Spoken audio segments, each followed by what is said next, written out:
Assalamualaikum warahmatullahi wabarakatuh.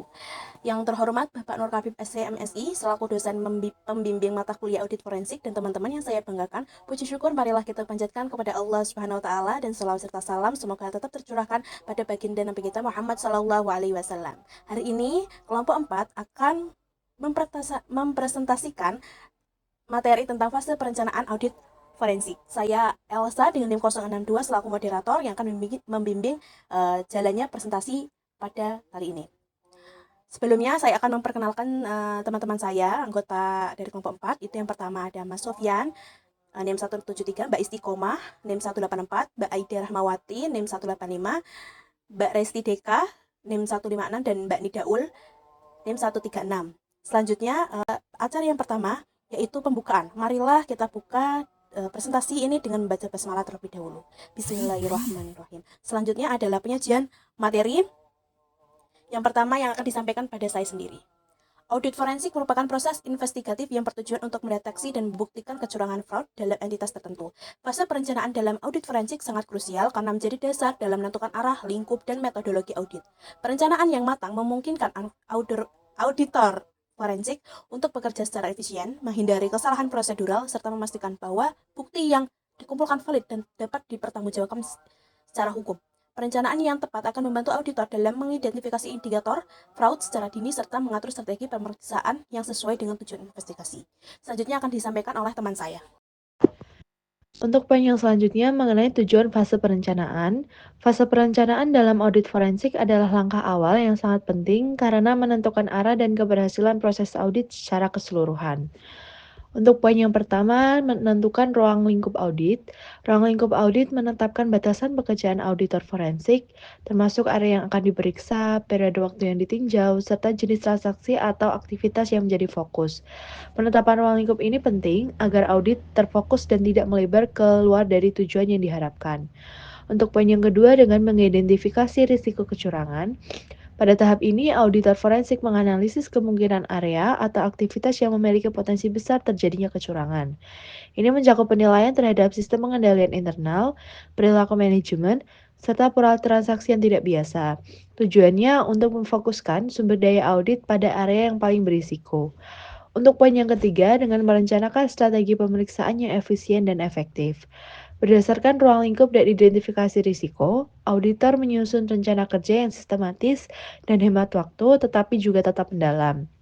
Ini termasuk metode pengumpulan bukti seperti wawancara, analisis dokumen, atau pemeriksaan digital, jadwal pelaksanaan, serta alokasi tim audit. Dan untuk poin yang terakhir, dengan memastikan bahwa auditor forensik memahami konteks hukum dan operasional entitas yang diaudit. Pemahaman terhadap kerangka hukum seperti regulasi perpajakan, hukum pidana, dan perdata, serta cara kerja entitas seperti struktur organisasi, proses bisnis, dan lain-lain juga sangat penting.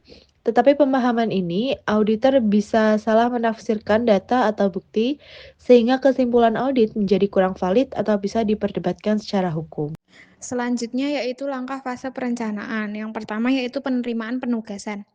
Dari penerimaan penugasan ada 3 indikator. Yang pertama menilai integritas klien, yang kedua memastikan independensi auditor, yang ketiga menandatangani surat penugasan atau engagement letter.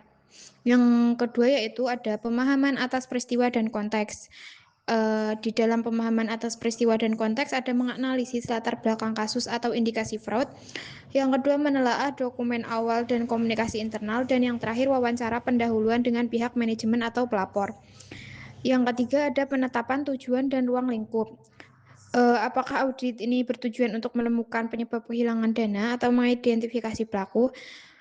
Yang kedua ada menentukan periode yang akan diaudit, unit kerja terkait, dan sejenis transaksi yang relevan. Selanjutnya ada langkah fase perencanaan nomor 4 adalah penilaian resiko kecurangan. Ada menggunakan model fraud triangle, yaitu tekanan, peluang, dan rasionalisasi. Yang kedua yaitu ada menentukan titik-titik rawan kecurangan, fraud atau fraud risk indicators. Dan yang kelima ada pengumpulan informasi awal, mengumpulkan dokumen-dokumen keuangan, kebijakan internal, laporan audit sebelumnya, dan lain-lain. Selanjutnya ada menyiapkan strategi investigatif seperti analisis data elektronik atau digital forensics, wawancara lanjutan dan pemeriksaan dokumen. Yang keenam, yang terakhir, dari langkah fase perencanaan ada perencanaan sumber daya. Dalam perencanaan sumber daya, yaitu kita menentukan tim audit forensik akuntan atau IT forensik, legal, dan lain-lain. Yang terakhir ada menetapkan jadwal dan anggaran audit. Penyusunan rencana penugasan audit investigatif dapat menggunakan beberapa alat perencanaan, dapat berupa matriks penugasan audit investigatif yang meliputi Yang pertama yaitu matriks bukti audit. Jadi matriks bukti audit ini digunakan untuk mendokumentasikan bukti yang perlu dikumpulkan selama audit investigatif. Matriks bukti audit ini akan membantu auditor untuk merencanakan dan mengorganisir bukti apa saja yang dibutuhkan, siapa yang bertanggung jawab untuk mengumpulkannya, sampai waktu yang dibutuhkan untuk mengumpulkan bukti tersebut. Yang kedua yaitu ada matriks sumber daya yang berfungsi untuk merencanakan dan memantau penggunaan sumber daya yang diperlukan dalam audit investigatif, termasuk personil, auditor, ahli, atau tenaga pendukung lainnya, sampai peralatan dan waktu yang dibutuhkan untuk menyelesaikan audit tersebut. Yang ketiga ada lembar tugas, matriks penugasan, di mana matriks ini digunakan untuk mendistribusikan tugas antara anggota tim audit.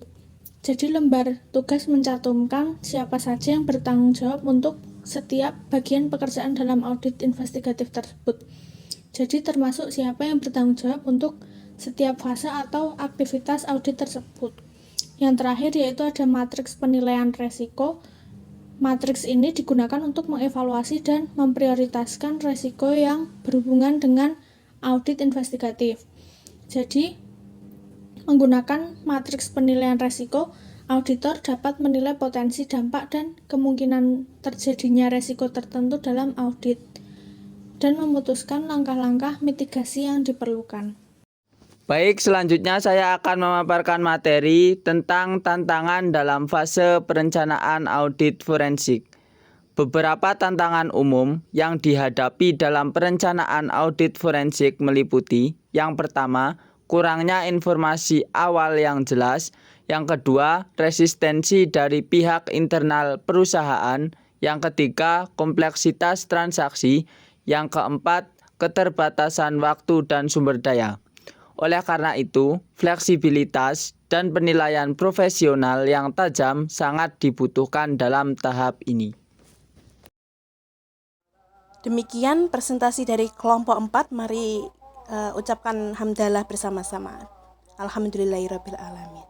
Saya sebagai moderator undur diri, mohon maaf atas kekurangannya dan terima kasih untuk perhatiannya. Wassalamualaikum warahmatullahi wabarakatuh.